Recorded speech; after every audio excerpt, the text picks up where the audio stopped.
Mark Zuckerberg became interested in computers at an early age. In high school, he created an early version of the music software Pandora called Synapse.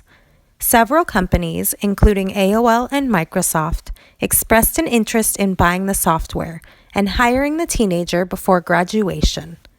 He declined the offers. At Harvard, he built a program called Course Match, which helped students choose their classes. He also invented Face Mash, which compared the pictures of two students and allowed users to vote on them. Face Mash was wildly popular, but was shut down by a school administration after it was deemed inappropriate.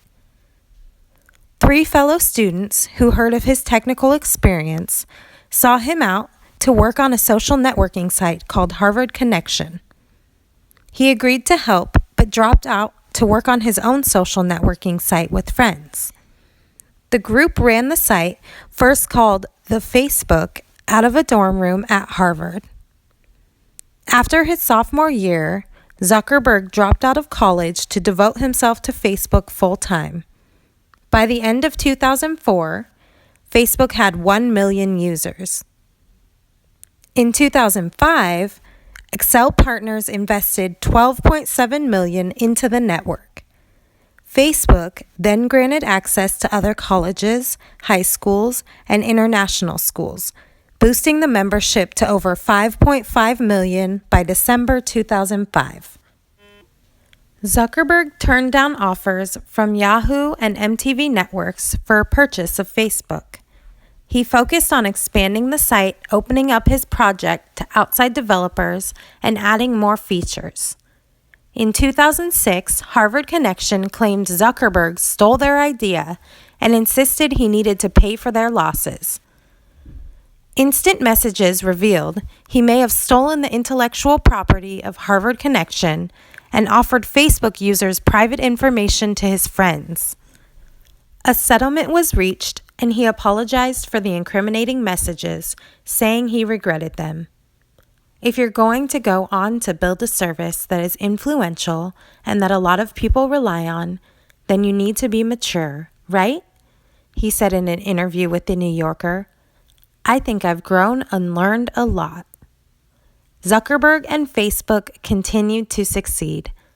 Forbes ranked Zuckerberg ahead of Steve Jobs at 35 on its 400 list, estimating his net worth to be $6.9 billion.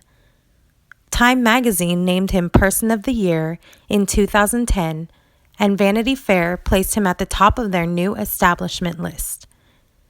In May 2012, Facebook had its initial public offering, which raised $16 billion, making it the biggest internet IPO in history. He also personally negotiated the company deal to buy Instagram. One of the things that Zuckerberg's success has shown me is how much our play as children can really show what our career path may be. From an early age, Zuckerberg was interested in computers and in programming. He did not limit himself to one thing, but he kept on trying new things, and he was not afraid to fail at something. One of the things Zuckerberg's failures has shown me is that it's okay to fail or make mistakes. I doubt it would have affected his business, but it shows his maturity when he owns up to his mistakes and publicly apologizes for them. Through his failures, he has shown many great qualities as a leader: maturity, understanding, and admitting to when he has made a mistake. He not only apologized, but corrected his mistake the best way he could. He also did not sell out, but did what the best thing he thought was for his company.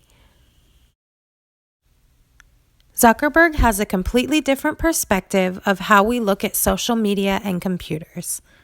He looks at computers and social media as a creation and understands the inner workings and very elaborate technology. Without his creation, we might not even have social media today. A world with no social media is pretty hard to imagine, I think.